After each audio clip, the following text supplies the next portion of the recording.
Napansin ng katabi ko sa upuan na niloloko ako kaya't panay ang bigay niya ng sungay para ipahiwatig ito. Tinanong pa niya ako kung gusto ng girlfriend ko ang mga kapatid ko, ano raw ang gagawin ko. Matapos kong mag-isip, seryoso kong sinagot na liligawan ko ang mga kapatid niya. Sasagutin ko ang best friend niya. Aba, yung girlfriend mo, inagaw na ni Kokoy na taga-kabilang section. Natigilan ako ng ilang segundo bago ako nakareact. Hoy, kapatid ko yun ah. Binato ko ang bag ko kay Onyok at agad na lumabas ng classroom. Nagtaka si Onyok. Saan ka pupunta? Liligawan ko yung best friend niya. Kilala mo ba kung sino yung best friend niya? Si Sarina, sagot ni Onyok. Lumingon ako at nag-okay scene kay Onyok. Napalunok si Onyok at napahigpit ang hawak sa bag. Teka, kilala mo ba si Sarina? Naman. Si Sarina. Di yung valedictorian, sikat na muse ng school, at scholar na walang tinatanggihang pagsubok. Walang problemang hindi niya kayang lutasin at walang scholarship na hindi niya nakukuha. Ang pinakaimportante pa, napakaganda niya. Pero hindi pa rin yun ang pinakaimportante. Ang mas importante, best friend siya ng girlfriend ko. Pagdating ko sa may pinto ng classroom, may babaeng lumabas. Tumayo siya sa pinto at nagtatakang nagtanong, may kailangan ka? Diretso kong sinabi ang pakay ko. Nandyan ba si Sarina? Tiningnan ako ng babae mula ulo hanggang paa at pumunta sa bandang dulo ng classroom, malapit sa bintana. Ginising niya ang babaeng natutulog. Hoy, Sarina, may naghahanap sa'yo. Sanay na ang mga kaklase niya na hanapin si Sarina, kaya't hindi na sila nagtataka. Nag-ungol si Sarina at walang ganang sumagot. Pagkatapos, hindi na siya kumilos at nanatiling nakahiga. Nakita kong hindi man lang siya nag-aangat ng ulo. Uminit ang ulo ko. Ako na nga ang pumunta, natutulog pa siya. Hoy, Sarina! Ano ba? Gising na. Galit akong pumasok sa classroom na ikinagulat ng mga kaklase niya. Tahimik silang nagdasal para sa akin. Alam kasi nila na ayaw ni Sarina na ginigising siya. Bukod pa roon, siya ang kampiyon sa taekwondo sa inter-school tournament noong nakaraang taon. Kaya naman, kahit nakikita siyang natutulog ng mga guro, hindi na nila pinapansin. Ganda na nga, nakakapasa pa rin sa lahat ng subject. Sarina! Tumayo ako sa harap niya at tiningnan si Sarina na nakayuko sa mesa. Wala siyang reaksyon kaya lalo akong nainis. Padabog kong pinukpok ang mesa ni Sarina. Natigilan ang lahat ng nagdarasal para sa akin. Nanlaki ang mga mata nila at nag-isip kung paano ako ilalabas ng classroom. Nanaginip si Sarina at nakaramdam ng pagyanig sa ulo niya. Sumimangot siya at dahan-dahang nagising. Tumingala siya at nakita ang lalaking nakatayo sa harap niya. Sino ka para pukpukin ako? Napasimangot si Sarina. Tama lang ang Ice Queen para ilarawan siya. Napabuntong hininga ang mga kaklase niya. Lagot na raw ako. Hindi ko pa raw nakikita kung paano balian ng buto ni Sarina ang isang tao gamit lang ang isang galaw. Pero taas noo kong inamin.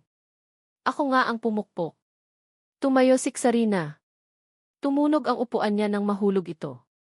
Halata ang galit niya. Gusto mo bang mamatay? Ipinikit niya ang mga mata niya at malamig na nagsalita. Nakarinig ako ng bulungan sa paligid at medyo kinabahan. Unang pagkakataon ko kasi na umamin sa harap ng maraming tao.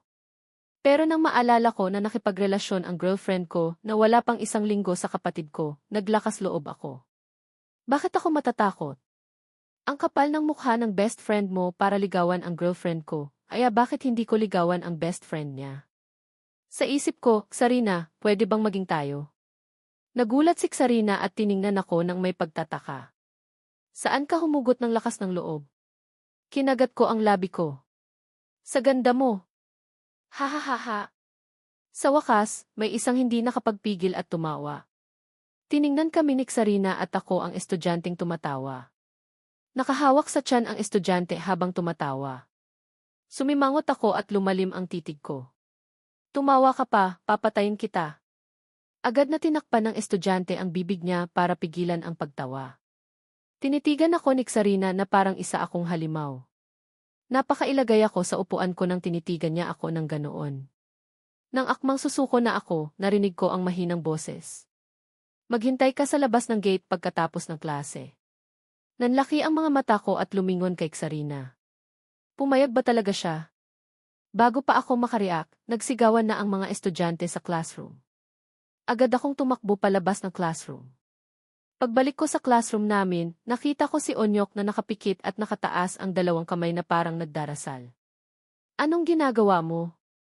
Nagulat si Onyok at nanginginig na nagbukas ng bibig. Buhay ka pa pala? Nanligaw lang ako, hindi naman ako nakipag-away. Pagkatapos, inakbayan ko si Onyok. Pero agad siyang lumayo sa akin. Tony, napakalakas ng loob mo.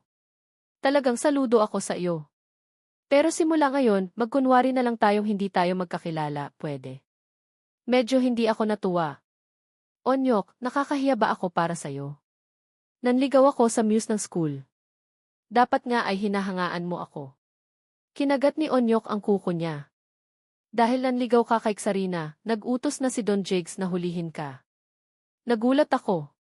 Ganoon ba kalala? Kilala mo ba yung mga tagahanga ng muse ng school? Yung sikat na Flowers Protection Squad. Nabalitaan ko na hindi pa nagkaka-boyfriend si Sarina dahil sa kanila. Basta may lalaking lumapit kay Sarina pagkatapos ng klase, haharangin siya ng Flowers Protection Squad hanggang sa mapilitan siyang gumawa ng pangako na hindi na siya lalapit kay Sarina sa loob ng 3 metro. Lumayo pa si Onyok sa akin. Kaya para hindi madamay ang mga inosente, magkunwari na lang tayong hindi tayo magkakilala, salamat. Pagkatapos, hindi na ako kinausap ni Onyok. Pero hindi pa yun ang pinakamasama. Ang pinakamasama, simula nang bumalik ako sa classroom para akong unggoy. May mga taong dumudungaw sa pinto para tiningnan ako. Kaya napilitan akong yumuko sa mesa para itago ang maganda kong mukha. Pagkatapos ng klase, tumakbo ako palabas. Paglabas ko ng gate, natapilok ako at bumagsak sa lupa. Bagay lang sa iyo yan, Tony. Sa hitsura mong yan, akala mo kaya mong ligawan si Sarina? Tumingala ako at nakita ang 3 estudyanteng nakahalukip-kip na nakatingin sa akin. Hindi maganda ang hangin. Agad akong sumimangot. Anong gusto ninyo? Suminghal ang isa sa kanila. Para malaman mo kung ano ang mangyayari sa mga lumalapit sa muse namin. Hindi ko pinansin ang sakit sa tuhod ko at tumayo. Humarap ako sa 3 estudyante. Agad na inangat ng isang estudyante ang kamay niya para suntukin ako. Patay! Bakit hindi sila sumusunod sa script? Hindi ba dapat may sinasabi muna bago suntukin? Habang naguguluhan ako, narinig ko ang malamig na boses ni Sarina sa likod ko. Itigil ninyo iyan. Anong ginagawa ninyo? Pagkatapos, humakbang siya papunta sa harap at tinitigan ako. Hindi ba gusto mong maging tayo? Bakit hindi ka kumikilos? Hindi ko napansin ang reaksyon ng mga tao sa paligid dahil wala akong panahon para tumingin sa iba. Sapat na ang ganda ng babaeng nasa harap ko para pakainin ang mga mata ko. Sobra akong kinakabahan. Gusto ko, G. Pero naalala ko ang magkasintahang aso. Hindi ko na kailangang mautal. Gusto kong maging tayo. Pumapayag ka ba? Nang maalala ko si Lika at Kokoy, nawala ang lahat ng takot ko. Mahinang sumagot si Sarina. Anong makukuha ko? Anong makukuha niya? Hindi ko alam kung ano ang gusto niya. Hindi siya nagkukulang sa pera, di ba? Wala akong perang pang-date. Totoo yan. Napakaliit ng allowance ko. Kung marinig yan ng ibang best friend ni Sarina, siguradong tatawanan nila ako. Wala raw bang kulang kay Sarina? Anong kulang sa kanya? Parang interesado rin si Sarina. Hindi ko kailangan ng pera. Kung ganoon, ano ang kulang sa iyo? Mabilis akong sumagot ng hindi nag-iisip. Pero pagkasabi ko, nagsisi ako. Huli na para magsisi. Agad na sumagot si Sarina. Kailangan ko ng isang katulong. Yung 24 oras na nasa akin lang. Katulong? Hindi pa ako naging katulong ng kahit sino. Bukod pa roon, kailangan ba ng muse ng school na magkaroon ng katulong? Basta kumaway siya, ang E-Flowers Protection Squad, na iyon ay aabot mula sa gate ng school hanggang sa airport sa Maynila. Kaya hindi niya kailangan ng katulong. Sinadya niya iyon. Tumayo ng tuwid si Sarina at inayos ang damit niya. Kung hindi ka pumapayag, wag na lang. Pagkatapos, kumaway siya at tumalikod. Habang nag-iisip ako, tumunog ang cellphone ko. Agad kong kinuha ang cellphone ko at nakita ang tawag mula sa nanay ko. Lunok-laway akong sumagot. Nanay ni. Ilang beses ko nang sinabi sa iyo, huwag mo akong tawaging nanay. Tawagin mo akong mama o mommy. Huwag mo akong tawaging nanay. Hindi pa ako matanda, tinatawag mo na akong nanay. Wala akong nagawa kundi sumuko. Sino ba naman ako para kalabanin ang reyna ina? Paano ko kakalabanin ang reyna ina na humahawak sa pera sa bahay? Kapag hindi ako nag-ingat, mawawalan ako ng allowance. Kanino ako iiyak? Tinanong ulit niya, tapos na ba ang klase mo? Agad akong sumagot. Opo, tapos na. Pauwi na po ako. Gusto kitang makita sa loob ng 15 minuto. Kung hindi, mag-impact ka na ng gamit mo. 15 minuto. Hindi pa ako makakauwi sa loob ng 15 minuto kahit lumipad ako. Anong hangin ang sumapi sa nanay ko ngayon? Talo ba siya sa tong-its o nag-away sila ng kumare niya? Plano kong humingi ng dagdag na oras. Bago pa man ako makapagsalita, pinatay na niya ang tawag. Hindi niya ako binigyan ng pagkakataon. Wala akong magawa kahit galit ako. Wala akong magawa kundi umuwi agad dahil natatakot akong hindi ko na masilayan ang sikat ng araw bukas. Nang akmang tatakbo na ako pa uwi, huminto sa harap ko ang isang pulang Lamborghini. Hinarangan ang daan. Huwag mong harangan ang daan. Bago pa man ako makapagsalita, bumaba ang bintana. Nakita ko ang magandang mukha niya. Dahil sa maganda niyang mukha, nakalimutan ko ang sinabi ko. Ikaw si Tony, di ba? Tumango ako. Nang makita ko ang ganda niya, nakalimutan ko ang sinabi ko. Tiningnan ako ng magandang babae at nagsalita. Sasabay ka ba pauwi? Humakbang ako paatras at niyakap ang dibdib ko. Sinabi ng nanay ko na huwag akong sasama sa hindi ko kilala. Paano kung kidnapin ako? Wala silang pambayad. Napatawa ang babae. Hello, ako si Levi ng EU53. Pagkatapos, ipinakita niya ang gi niya sa akin. Lumapit ako para tiningnan ang picture sa gi niya. Nga, siya nga. Nakahinga ako ng maluwag. Natakot si Levi na hindi ako maniwala kaya sinabi niya, huwag kang mag-alala. Kahit gusto kong kumita ng pera, hindi kita kikidnapin. Tama nga naman. Ako yata ang pinakamahirap na estudyante sa school na ito. Nang maisip ko ito, sumakay ako sa kotse. Salamat, sabi ko. Sa isip ko, napakabait ng ate na ito. Balang araw, yayayain ko siyang kumain. Tumunog ng ilang beses ang cellphone ko. Sinanay na naman. 10 minuto na lang daw. Bumuntong hininga ako at agad na sumagot. Sinanay na naman. Opo, nasa kotse na po ako. Maya-maya, nagpadala ulit si nanay ng mensahe. Huwag kang sasakay ng taxi. Agad akong nagtipa. Inaapi mo ako. Paano ako makakauwi sa loob ng 15 minuto kung hindi ako sasakay ng taxi? Akala mo ba marunong akong lumipad? Bigla akong napatigil at binura ang sinabi ko. Kung ipapadala ko ang mensaheng iyan, baka hintayin niya ako sa labas ng bahay na maihawak na kutsilyo sa kusina. Nagpatulong ako sagot. Opo. May nangyari ba? Tanong ng ate na katabi ko. Pinatay ko ang cellphone ko. Pinagmamadali ako ng nanay ko. Huwag kang magugulat.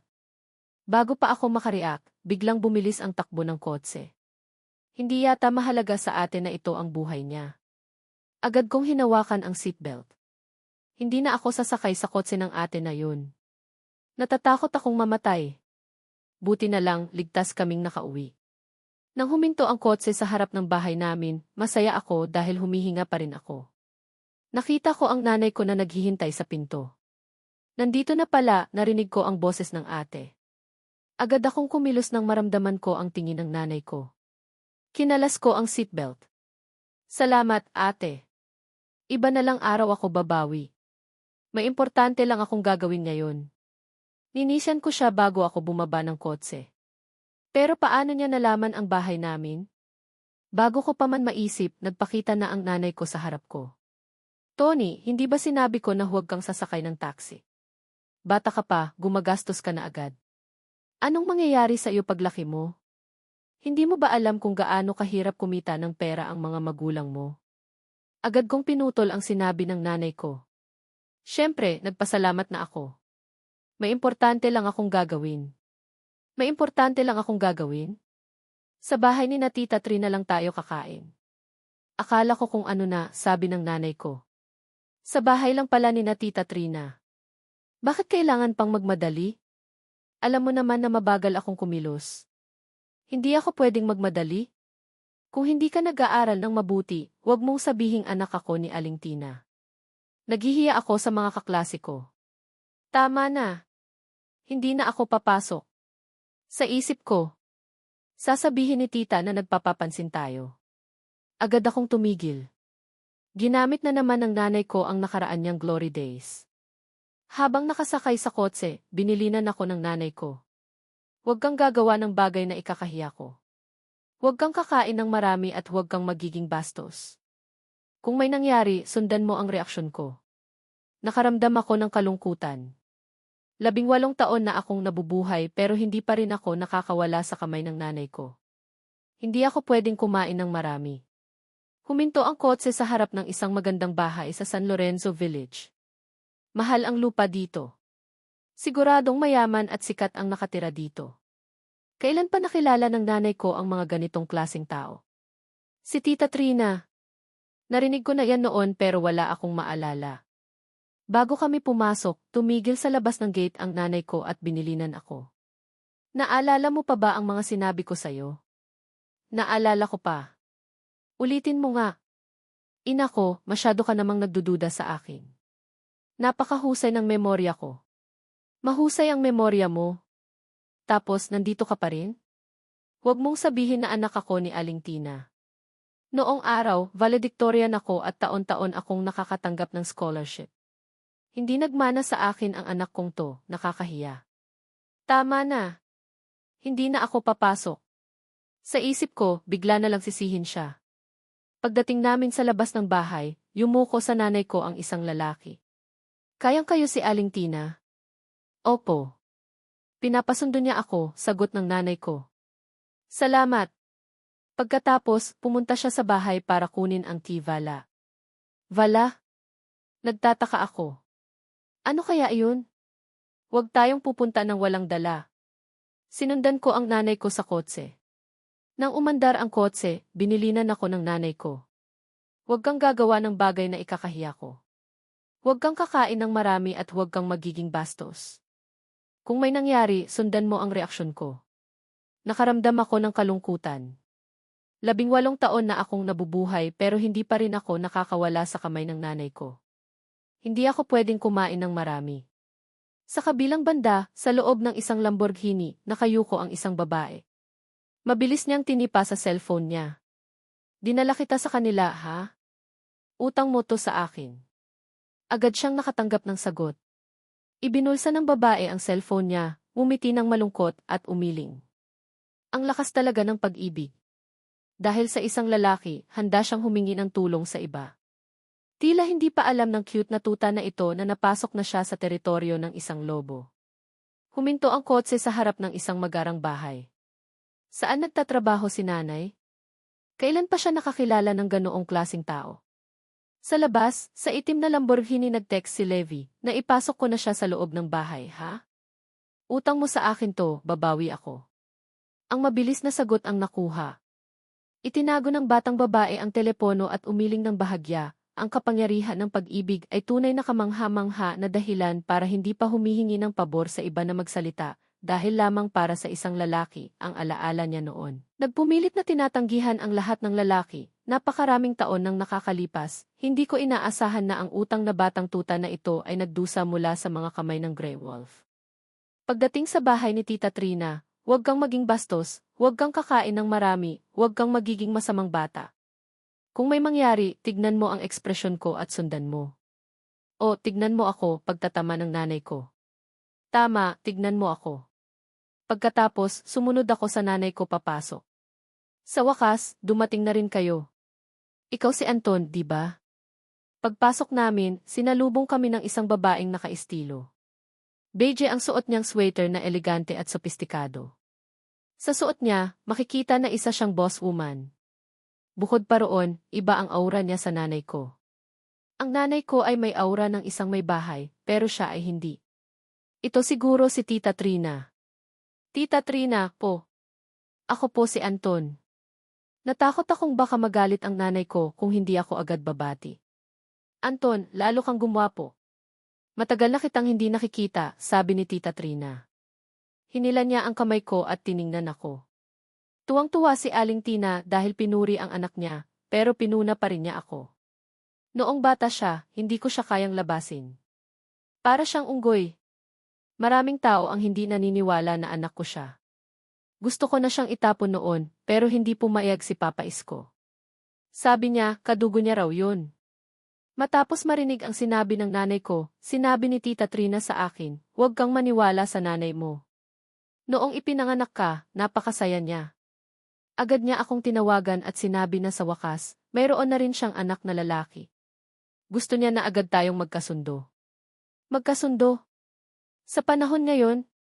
Pagkabanggit ng pagkasundo, naalala ni Aling Tina ang isang bagay. Nasaan si Sarina? Bakit hindi ko siya nakikita? Nandyan lang yun sa bahay.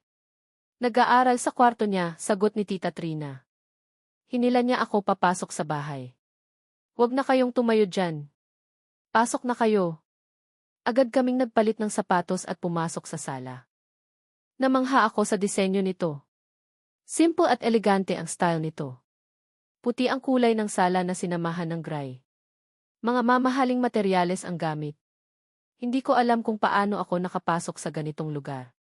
Tama nga ang sinabi ng nanay ko na magugulat ang isang probinsyano na katulad ko. Anton, nakita mo na si Sarina, di ba? Pakitawag siya para kumain, sabi ni Tita Trina habang nakangiti. Akmang sasabihin ko na wala silang kasambahay at paano ko malalaman kung saan ang kwarto niya.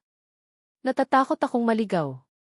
Pero nang makita ko ang nakangiting mukha ni Tita Trina at ang masungit na mukha ng nanay ko, wala akong nagawa kundi sumunod. Opo, Tita Trina. Hindi ko po kilala si Sarina at hindi ko alam kung saan ang kwarto niya. Sinusubukan ko na agad na sundin ang mga bili ng nanay ko.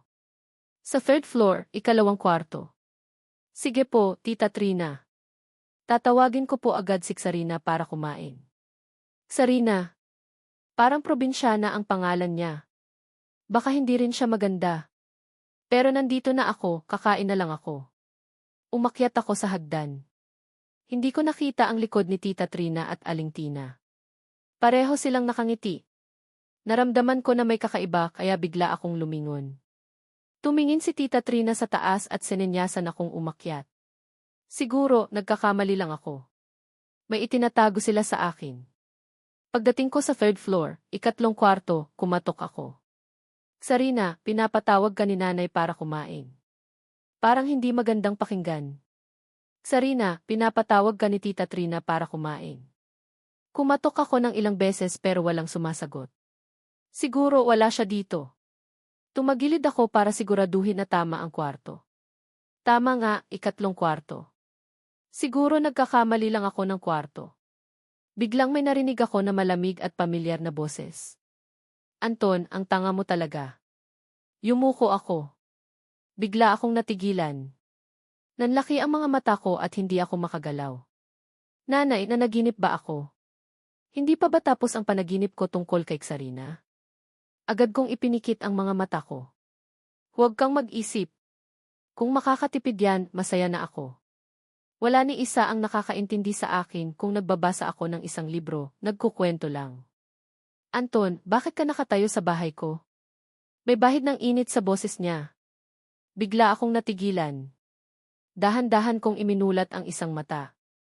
Nang makita ko ang nasa harap ko, agad ko itong ipinikit. Nanaginip na ako. Ayoko nang mag-isip. Paulit-ulit kong sinabi sa sarili ko na huwag akong mag-isip. Imposible ang nangyayari. Paano nangyari yun? Anton, inaakit mo ba ako? Hindi sagot ko. Hindi ko siya inaakit. Dahil sa pagmamadali ko, iminulat ko ang dalawang mata ko. Nakita ko na si Sarina nga. Hindi ko alam kung anong sasabihin. Bakit ko pa siya nakikita dito? Sinadya niyang pahabain ang tono ng pagsasalita niya para ipahiwatig na hindi siya naniniwala sa akin. Sarina, huwag kang mag-isip ng kung ano-ano. Hindi yun ang iniisip ko. Kung ganoon, ano? Lumapit sa akin si Sarina. Dahil napakalapit niya, ramdam ko ang hininga niya. Agad kong itinulak siya. Dahil sa pagtulak ko, nabawasan ang suot niyang jacket. Hindi ko rin inasahan na malakas ako. Bahagyang itinaas ni Sarina ang kilay niya. Nagmamadali ka ba talaga? Huwag kang magsalita ng ganyan. Hindi ko sinasadya. Hindi ko talaga sinasadya, sagot ko. Sinundan mo ako hanggang sa bahay ko. Sinadya mo. Hindi ko talaga sinasadya. Bulalas ko. Masyado na kitang minamaliit, Sarina. Nakatingin sa akin si Sarina habang nakapamiwang. Hindi ko kayang tingnan ang mga mata niya. Nakakatakot. Sana hindi na lang ako pumunta sa bahay ni Tita Trina. Biglang may narinig kaming boses sa hallway. Anton, nahanap mo na ba siya? Agad akong tumakbo kay Tita Trina. Tiningnan ni Tita Trina si Anton at ang anak niya. Inaaway mo ba siya? Nagkibit balikat si Sarina. Tignan mo, Nay. Sino kaya ang umaaway? Nang makita ni Tita Trina na nakababa ang jacket ni Sarina, tumagilid siya at tiningnan ako. Anton, ano? Tita Trina, huwag kang mag-isip ng kung ano-ano, sagot ko. Sa wakas, sasabihin ko na ang lahat. Nang akmang sasabihin ko na ang lahat, may sinabi ang isang tao. Bakit nandito si Anton sa bahay natin? Kakauwi lang niya at nagsorry na agad sa akin. Siguradong nabingi na ako. Para na akong mababaliw. Sana may hukay na lang na pwedeng pagtaguan. Kahit hukay ng aso, papasok ako. Paano nangyari yun? Hindi ba music, Sarina? Siya ang demonyo. Hindi ba masisipag at mababait ang mga estudyante? Tumaas ang kilay ni Tita Trina at tiningnan ang anak niya. Magaling ka talaga. Pati si Anton, napaamo mo na. Pagkatapos, sinabi niya kay Aling Tina, Anton, gusto si Sarina. Sobrang proud si Tita Trina. Nag-alala pa siya na baka hindi magustuhan si Sarina. Ngayon, sigurado na siya. Simula noong bata pa siya, gusto na niyang maging manugang si Anton. Mas maganda kung magiging malapit silang magkaibigan. Hinila ni Tita Trina si Sarina pababa. Pagkahila ni Tita Trina kay Sarina pababa, tumalikod siya at tiningnan ako ng walang emosyon. Para bang sinasabi niya, wala akong magagawa. Nanggigil ako. Gusto kong sirain ang kasinungalingan ng demonyong iyon. Una, naging tanga ako para hanapin siya. Ngayon, hindi ko maipaliwanag ang sitwasyon. Napakaliit ng mundo. Bakit kailangan pang kilalanin ng nanay ko si Sarina? Sa silong, nagtanong si Aling Tina, anong sinabi mo? Gusto ng anak ko si Sarina? Sobra siyang nagulat nang marinig niya ang sinabi ni Tita Trina. Padabog niyang pinukpok ang mesa. Anton, bumaba ka rito ngayon na mismo. Sumigaw si Aling Tina. Mula sa third floor, nagulat ako. Wala akong magawa dahil nakatali ako sa nanay ko. Bumaba ako sa hagdan at humihingal. Tumingin ako sa nanay ko at hindi ko nakalimutan na tumingin ng masama kay Sarina. Mahinahon si Sarina habang umiinom ng tubig. Walang pakialam sa nangyayari. Anton, bakit ka nag-aaral sa seksyon ni? Naglalandi ka na naman? Sabihin mo sa akin ang totoo. Anong nangyari? Nakapamiwang ang nanay ko. Hindi ako makatingin sa kanya. Hindi ko malaman kung paano sasagutin. Bigla kong naalala ang sinabi ng nanay ko. Hindi siya papayag na makipagrelasyon ako sa school. Tama, may alam na ako. Alam ko na ang pagkakamali ko. Hindi na maulit. Simula ngayon, iiwasan ko na ang lahat ng babae. Sisiguraduhin ko na mag-aaral ako ng mabuti at magtatrabaho ng mabuti para makapasok sa seksyon. Anong pinagsasabi mo dyan? Tinatanong kita. Ano ang nangyari sa inyo ni Sarina? Bakit mo siya gusto? Agad niyang ipinarating sa akin ang gusto niyang sabihin. Gusto kong magtago, lalo na nang tinitingnan ako ni Sarina. May mga tita rin. Sa isip ko, nag-aaral si Anton para maging katulad niya. Ayaw niya lang na maging masama sa kanya. Mahinang sumagot si Sarina. Paano niya hindi magugustuhan? Hindi naguguluhan, tumatawa si Ms. Chen at malumanay. Sarina, hindi ko sinabi yan, natatakot lang ako na magalit ka hahadlangan mo ang mga pag-aaral ni Anthony. Gustong-gusto niya kay Anton, paano namin haharangan ng pamilya? Hindi na natin pinilit dahil sa huling analisis, si Xiao Qian, kayong mga dalawa ay mahaba na ang kahulugan, dati na ninyong pinag-usapan ang sanggol na tila maseryosong nagkukwento. Ito din ang kahulugan ni Anthony dahil iniiwasan ang mas malapit kayo.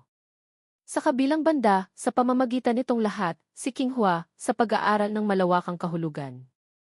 Si Mommy Tita Chen. Ayaw ko kayong pilitin masyado. Ngunit kung hindi ito gumana kayong dalawa, wag na lang kayong mag-usap tungkol kay Anthony. Nag-iisip tungkol dito. Ito ay ang dalawang lola mula sa isang dating bata, pagiging isa, na hindi umaabot sa pagiging kayo ngayon o ang panaginip noong bata. Doon ay inihayag ni Tita Jean si Nahua sa tabi niya sa silong. Ang mga kaisipan ko at si Haa ay madalas na nangyayari mula sa lahat ng mga araw. Isang serye sa kaisipan ng paghahanap ng mga lugar na itatatwa kapwa sa mga kamay. Gayunpaman, ang lahat na nangyari at wala kahit magbigay at magsalita, hindi mahirap at kung ang mga nangyayari hindi nangangarap dito ngayon sa mga nakaraang araw. Parang ang umiyak ang ataol. Isang linggo pa lang akong lumipat ng school pero napaamo ko na agad ang news. Isang linggo lang kami, pero hindi ko man lang nahawakan ang kamay niya o nahalikan siya. Naging kami, pero niloko niya ako at nakipagrelasyon sa kapatid ko. Kahit ganoon, sikat pa rin ako. Nakakainis si Kokoy. Kaibigan ko siya simula pagkabata. Nang ipadala ako ng nanay ko sa bahay ng lola ko, napilitan akong humiwalay sa kanya. Pero kahit magkalayo kami, nagte-text pa rin kami. Kaibigan ko siya, pero inagaw niya ang girlfriend ko. Ang hirap tanggapin. Pero, 24 oras. Hindi ako katulong. Hindi ako pwede maghintay sa tabi niya ng 24 oras. Hindi ko kayang maghintay sa tabi ng kahit sino ng 24 oras. Umiti ng nakakaloko si Sarina at biglang umalis. Biglang nag-vibrate ang cellphone ko sa bulsa ko. Kinuha ko ito at nakita kong tumatawag ang nanay ko. Bakit kaya? Nasa loob lang siya ng bahay, bakit kailangan pa niya akong tawagan? Wala akong magawa kundi sagutin ang tawag ng Reyna ina. Hello? Anton, may nangyari sa papa mo sa France. Manatili ka muna sa bahay ni Tita Trina. Nagulat ako sa narinig ko. Ha? Ano? Pinatay niya agad ang tawag. Nanlumo ako at agad na tumakbo papunta sa sala. Wala na ang nanay ko. Narinig ko na lang ang kotse na umaandar. Hindi ako mapakali. Hinatid ni Tita Trina si Aling Tina sa kotse. Pagkatapos, bumalik siya at nakita niya akong tulala. Sobra siyang naawa sa akin. Anton, huwag kang mag-alala. Okay lang ang papa mo. Tumango ako. Okay lang ang papa ko, pero ano ang nangyari sa kanilang dalawa? Hiwalay ang nanay at tatay ko simula noong 5 taong gulang ako. Pinili kong sumama sa tatay ko. Nagalit ang nanay ko at pinadala niya ako sa lola ko. Sa loob ng maraming taon, bumibisita lang siya sa akin. Noong bata pa ako, akala ko iniwan na niya ako. Kaya ayaw ko siyang pansinin at ayaw kong sumama sa kanya sa Maynila. Nang tumanda ako, naintindihan ko na ang nangyari. Pumayag na akong sumama sa nanay ko. Ilang araw pa lang ako sa bahay niya, iniwan na naman niya ako. Hindi talaga mapagkakatiwalaan ang nanay ko. Anton, nagte-text pa rin ang mga magulang mo sa isa't isa. May nararamdaman pa rin sila sa isa't isa. Hindi lang nila kayang isuko ang pride nila. Mukhang may nangyari sa France kaya sumugod siya doon. Kaya huwag kang mag-alala. Sinabi ni Tita Trina, Anton, huwag kang mag-alala. Magstay ka muna sa bahay ko. Okay lang dito.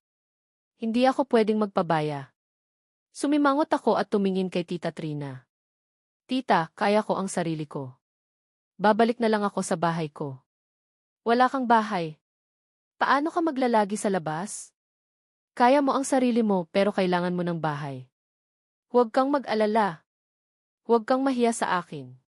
Kung walang problema sa France, babalik din agad ang nanay mo. Kinagat ko ang labi ko at tumango. Wala akong perang pang-rent sa apartment. Wala akong ibang kamag-anak sa lugar na to. Kailangan ko pang mag-aral. Hindi ako pwedeng bumalik sa probinsya.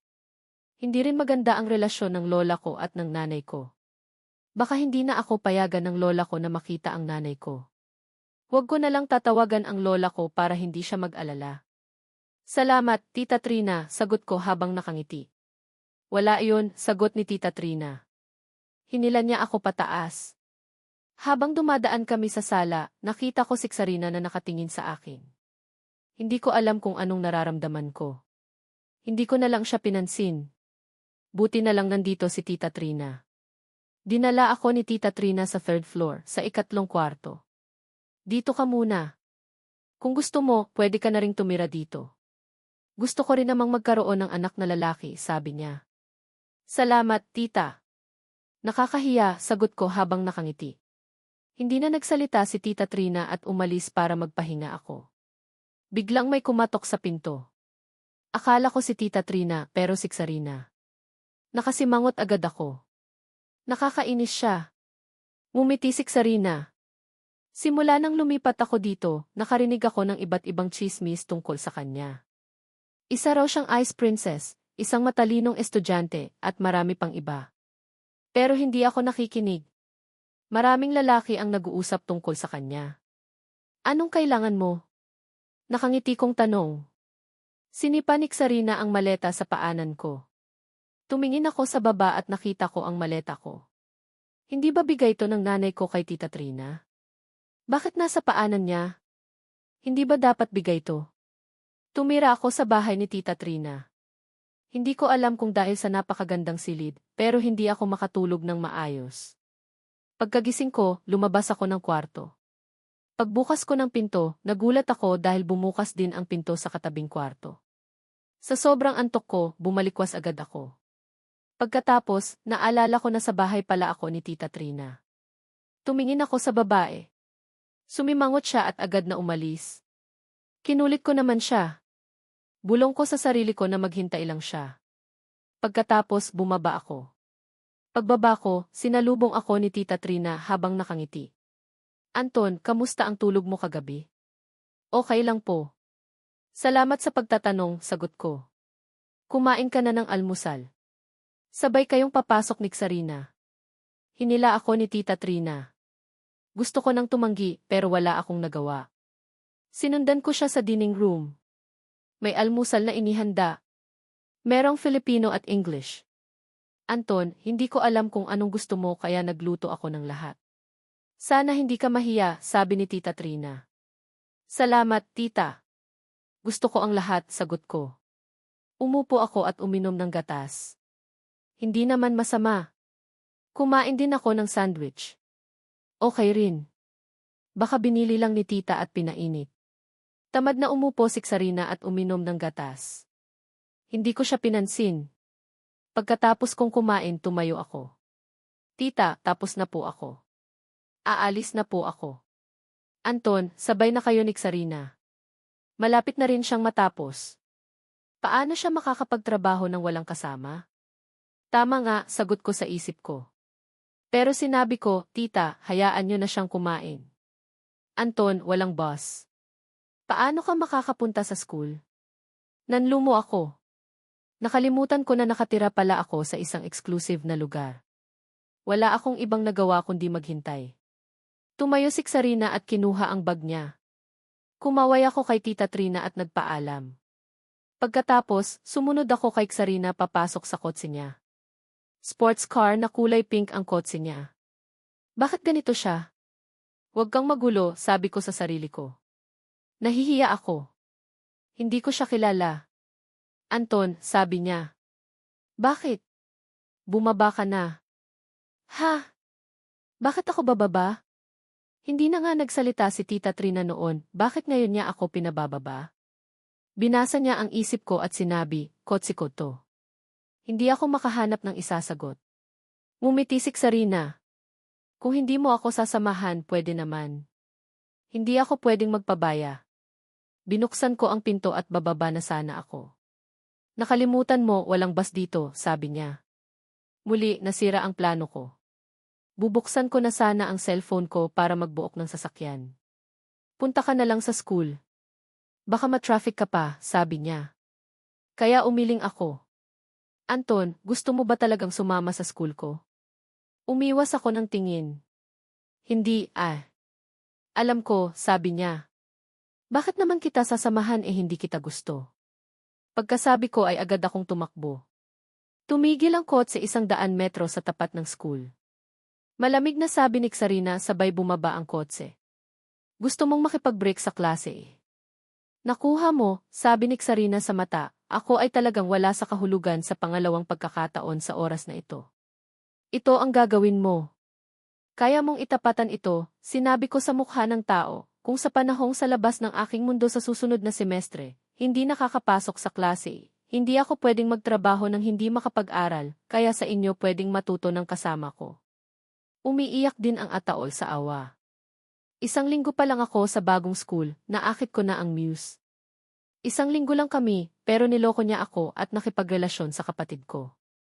Kahit ganon, sikat pa rin ako. Napaka-annoying ni Kokoy. Kaibigan ko siya simula pagkabata. Nang ipadala ako ng nanay ko sa lola ko, napilitan akong humiwalay sa kanya. Pero kahit magkalayo kami, nagte-text pa rin kami. Kaibigan ko siya, pero inagaw niya ang girlfriend ko. Ang hirap tanggapin. Pero, 24 oras. Hindi ako katulong. Hindi ako pwedeng maghintay sa tabi niya ng 24 oras.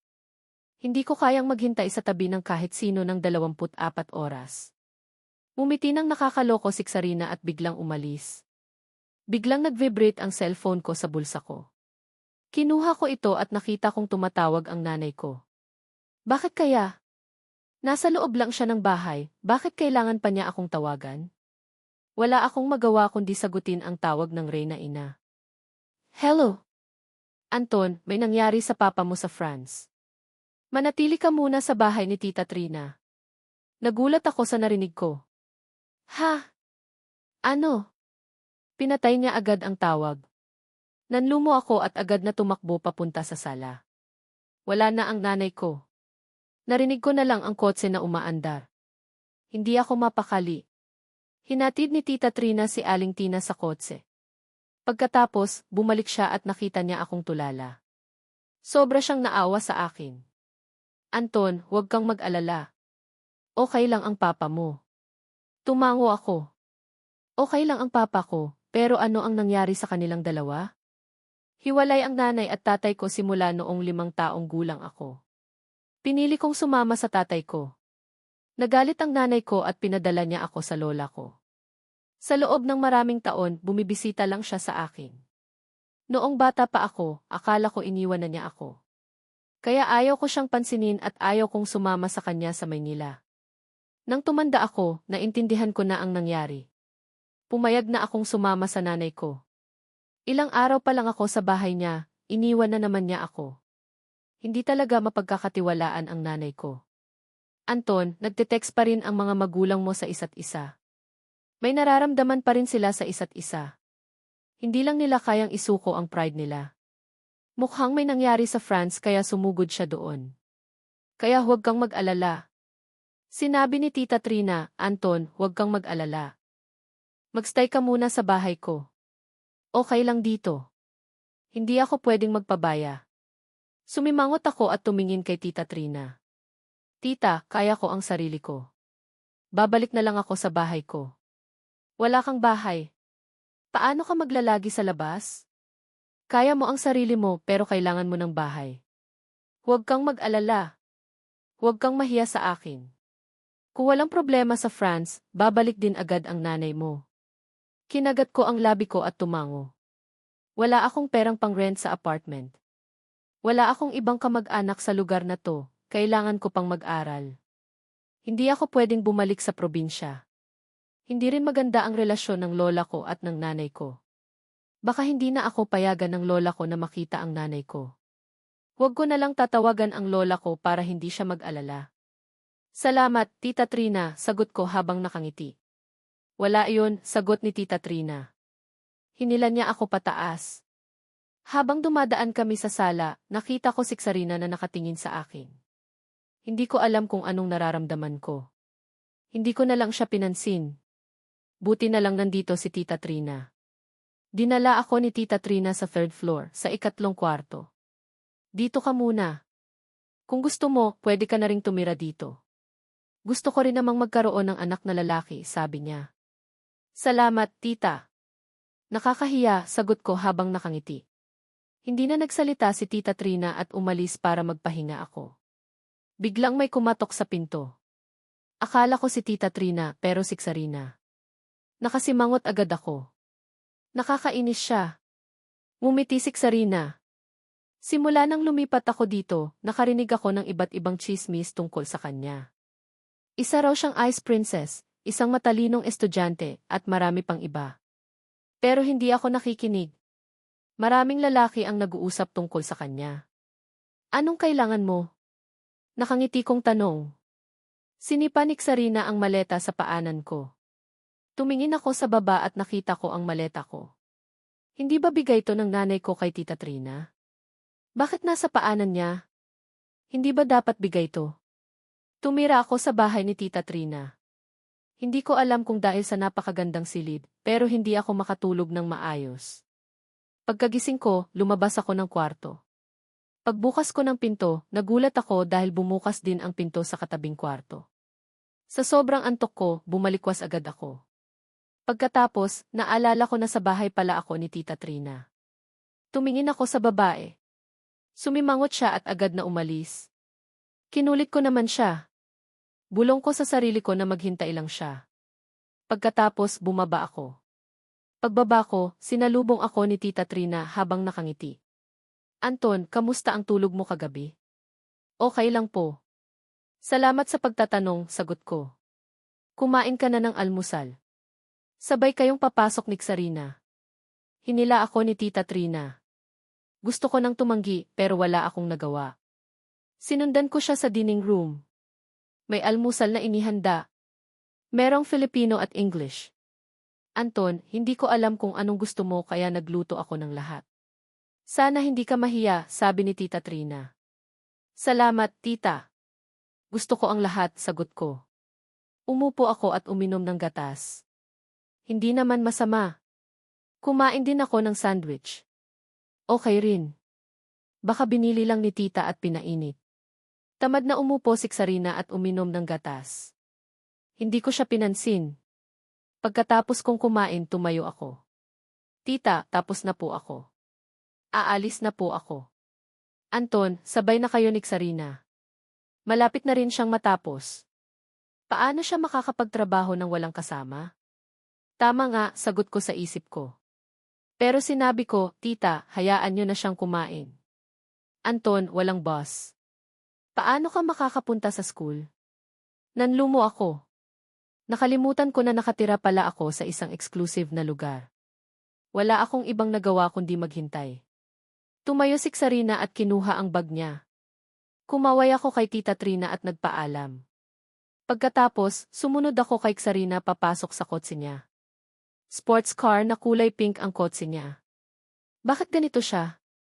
Huwag kang magulo, sabi ko sa sarili ko. Nahihiya ako. Hindi ko siya kilala. Anton, sabi niya. Bakit? Bumaba ka na. Ha? Bakit ako bababa? Hindi na nga nagsalita si Tita Trina noon, bakit ngayon niya ako pinabababa? Binasa niya ang isip ko at sinabi, kotse ko to. Hindi ako makahanap ng isasagot. Ngumiti si Sarina. Kung hindi mo ako sasamahan, pwede naman. Hindi ako pwedeng magpabaya. Binuksan ko ang pinto at bababa na sana ako. Nakalimutan mo, walang bus dito, sabi niya. Muli, nasira ang plano ko.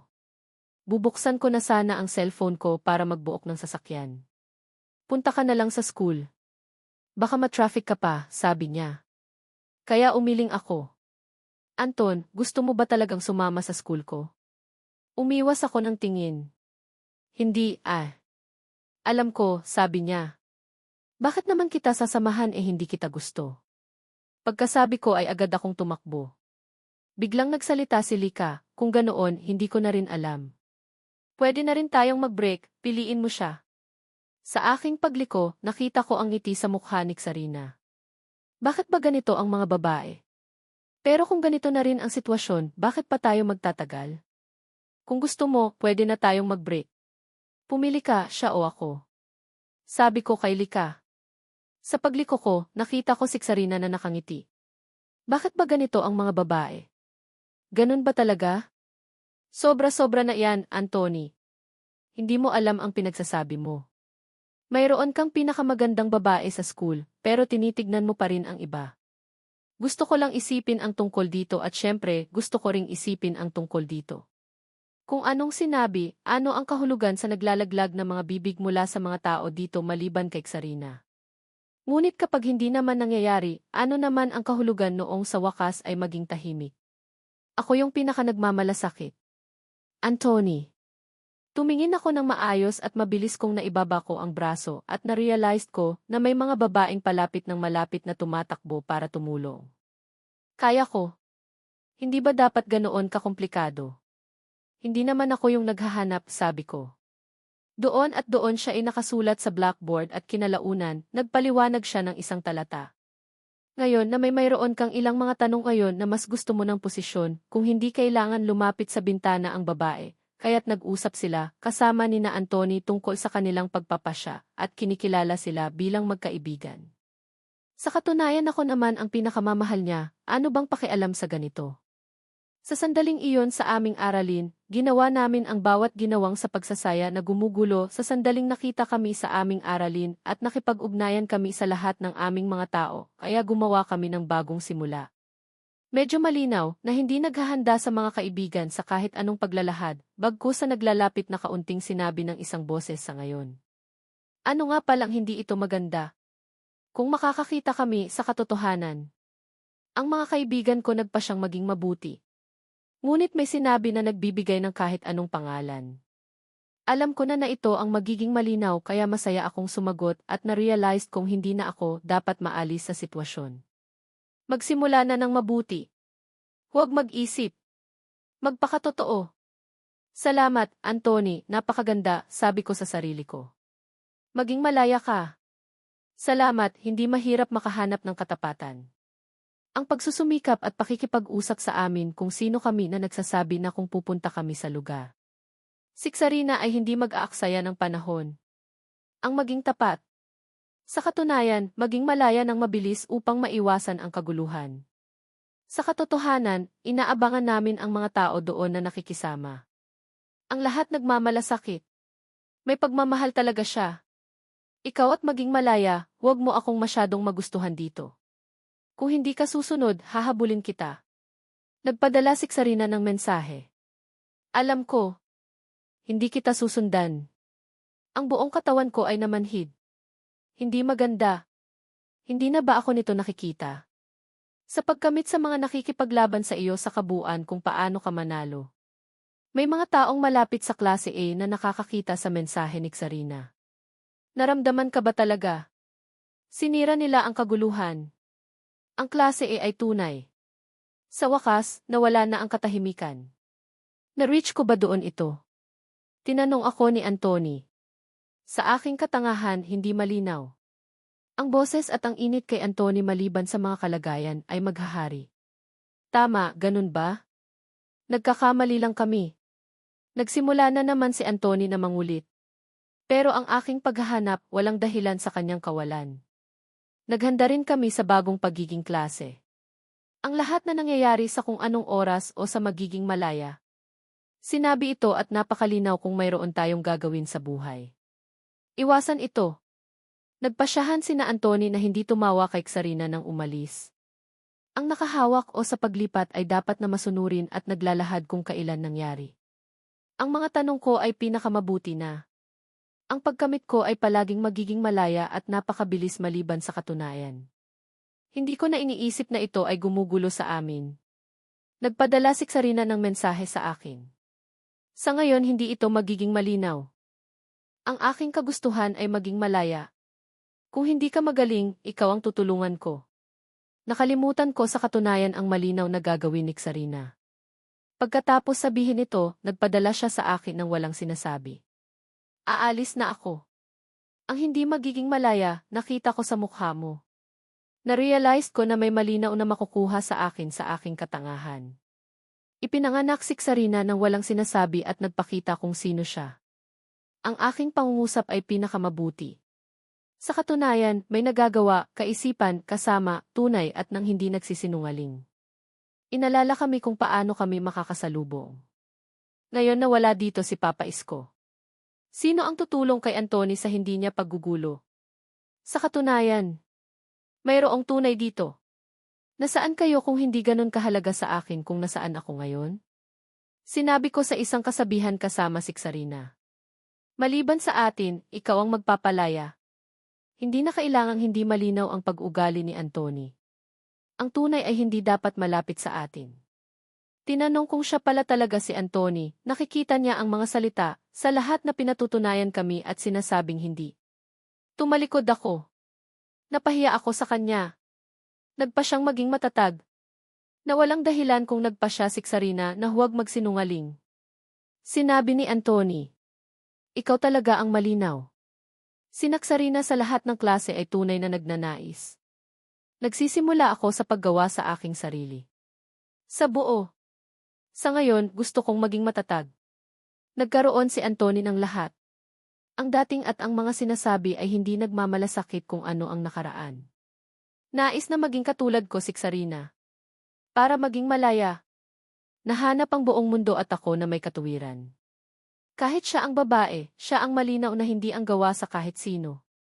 Ikaw at maging masunurin. Sa wakas, maging matatag. Alam na ang katotohanan at nasusulat sa katunayan. Wala tayong gagawin. Hindi ba? Nagsimula si Anthony sa ating buhay. Sa katunayan, wala tayong pinagkaiba. Ako ang gagawa nito. Sa huli, sinira niya ang kanyang ginawa. Hindi na siya nakita.